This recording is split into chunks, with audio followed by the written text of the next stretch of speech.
La journée commençait à peine au sein de l'hôpital, et pourtant, l'atmosphère de la réception était déjà chargée d'une émotion toute particulière, oscillant entre la nostalgie des départs et la joyeuse ironie des collègues de toujours. Clara, debout près de son bureau, affichait ce regard résolu de celle qui tourne une page importante de son existence, s'apprêtant à quitter définitivement le service pour rejoindre la clinique Saint-François.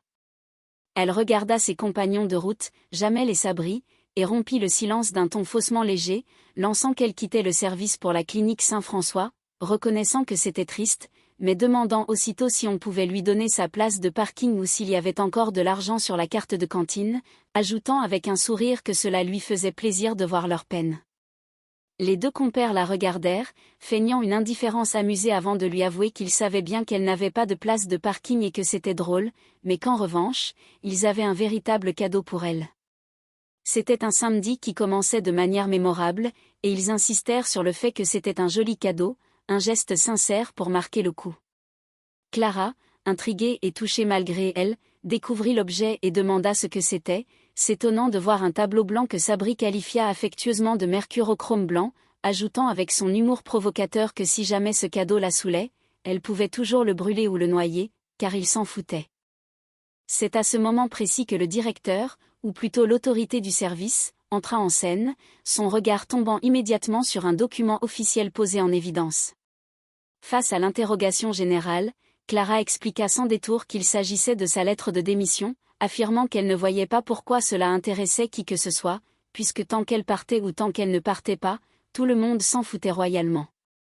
Jamel, refusant de laisser s'installer une telle amertume, répliqua qu'il ne fallait pas dire ça et l'écouta avec une affection bourrue.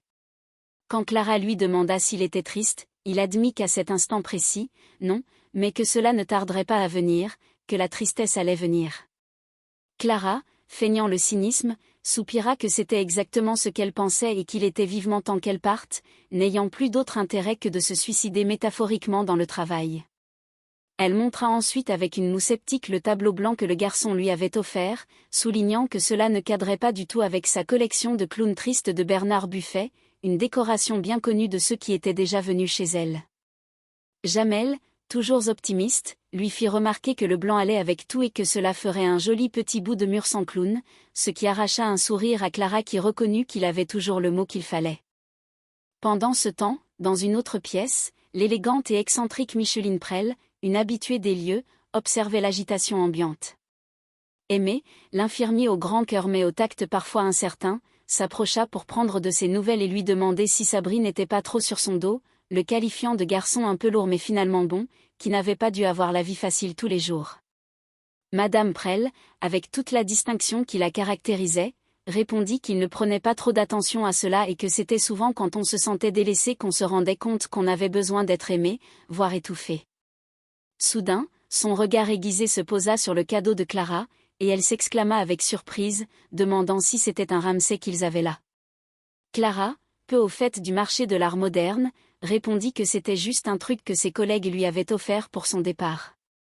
Mais Madame Prel insistait, certaine de son coup, affirmant que c'était bel et bien un Ramsay. Clara, incrédule, se souvint qu'elle croyait initialement que c'était une radiographie de leur cerveau, et demanda sans discrétion combien une telle œuvre pouvait valoir.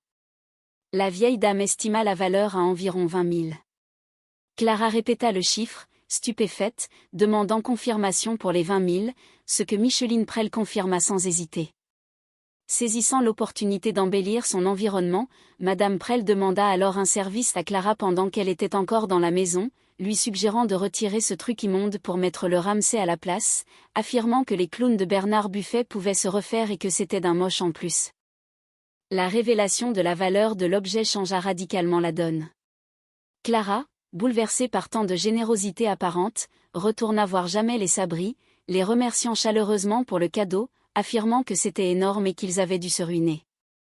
Jamel, un peu dépassé par la tournure des événements mais fier, répondit que ce n'était rien, que c'était tout naturel et que cela leur faisait plaisir, ajoutant que s'ils avaient envie de manger des pâtes pendant 6 mois, c'était leur problème. Mais Clara, insistant sur les 20 000 francs, répéta qu'ils avaient dû casser leur code de vie. Jamel, écarquillant les yeux, demanda ce qu'elle voulait dire par 20 000 francs, suggérant qu'elle parlait peut-être de 20 000 dirhams ou de 20 000 dinars. Clara maintint qu'il s'agissait de 20 000 francs, révélant que c'était Micheline Prel qui le lui avait dit. Jamel, sceptique, demanda ce que cette dame connaissait en cadeau, reconnaissant qu'en voiture elle s'y connaissait, mais en art, c'était une autre histoire. Paniqué à l'idée d'avoir donné une fortune sans le savoir, il tenta de négocier, demandant à Clara que si par exemple elle ne venait pas à partir, elle pourrait leur rendre le tableau. Mais la décision de Clara était prise pour la clinique Saint-François. Jamel insista, lui demandant de ne pas faire n'importe quoi, tandis que Clara, touchée par ce qu'elle croyait être un élan d'amour, avoua qu'elle ne savait pas qu'il avait des sentiments pour elle, pensant qu'elle l'énervait seulement. Jamel confirma qu'elle nervait, mais qu'il adorait quand elle lui disait de fermer sa gueule parce qu'elle travaillait, des moments de complicité brute qu'il affectionnait. Réalisant sa pudeur, il insista de plus belle pour récupérer le tableau, mais Clara resta ferme, soutenue par Sabri qui intervint pour clore la discussion. Voyant que la diplomatie échouait, Jamel décida d'employer les grands moyens pour saboter le départ de Clara et ainsi récupérer le précieux tableau blanc. Il s'empara du téléphone du secrétariat et composa le numéro de la clinique Saint-François. Se faisant passer pour un employé de la maison Nicolas, il annonça qu'ils avaient une 50aine de bouteilles de vin à livrer au nom de mademoiselle Clara Saunier.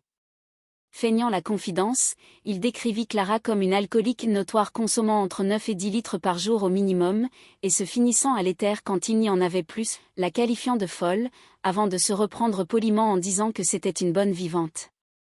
Non content de ce premier méfait, Jamel téléphona de nouveau un peu plus tard, se faisant passer cette fois-ci pour le centre Marmottan, informant la clinique qu'un lit venait de se libérer en méthadone pour Clara, affirmant avec aplomb qu'il avait son dossier sous les yeux, un gros dossier qui prouvait qu'elle était une grande droguée, allant jusqu'à inventer qu'elle avait écrit un livre bouleversant sur son passé difficile, un récit qui faisait pleurer. Pendant ce temps, dans les couloirs de l'hôpital, une toute autre intrigue se nouait autour d'Aimée et de Micheline Prel. Cette dernière, passionnée de théâtre, avait convaincu l'infirmier de porter une perruque fantaisiste pour l'aider à répéter sa pièce. Aimée, bien que se trouvant ridicule, accepta pour lui faire plaisir, pensant que les accessoires l'aideraient à entrer dans le personnage. Sabri, assistant à la scène, ne put s'empêcher de se moquer, trouvant le jeu d'Aimée théâtral au possible, alors que Micheline félicitait chaleureusement l'infirmier pour son génie naturel, tout en reprochant à Sabri de jouer comme une patate et de manquer cruellement de charisme. Vexé, Sabri se défendit en disant qu'il balançait ses répliques comme une armoire, mais Micheline préféra confier la réplique à Aimée, qui évoqua alors ses lointains souvenirs d'enfance où il avait joué le rôle de Bagadule le chou-fleur dans un costume en papier crépon. À la demande générale, Aimée se lança dans une démonstration improvisée de Bagadule, récitant une histoire de champignons et de rivières avec une fraîcheur et une innocence qui conquirent définitivement son public.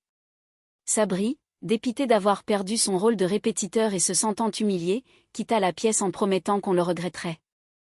Plus tard, Jamel croisa Aimée qui arborait toujours sa tenue extravagante que Sabri avait qualifiée de framboise, bien qu'Aimée insista sur le fait que c'était une fraise. Jamel, moqueur, accusa Aimée de faire beaucoup de mal au théâtre français, mais Aimée répliqua fièrement qu'il visait le théâtre des États-Unis, ordonnant à Jamel de s'en aller en anglais. Peu après, Clara s'approcha d'Aimée pour le remercier à son tour pour le cadeau de 20 000 francs, exprimant sa profonde gratitude. Aimée, ravie de l'effet produit et voulant surtout agacer Sabri, accepta les remerciements, confortant Clara dans l'idée qu'elle possédait un chef-d'œuvre.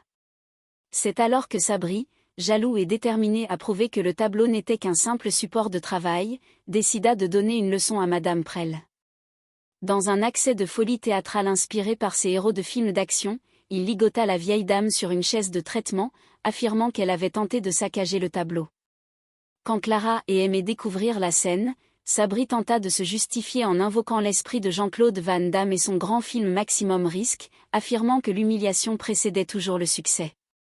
Micheline Prel, outrée, exigea qu'on la libère de ce fou. Finalement, Jamel retrouva Sabri pour lui annoncer 2 mauvaises nouvelles qui allaient sceller le destin de leur fameux cadeau.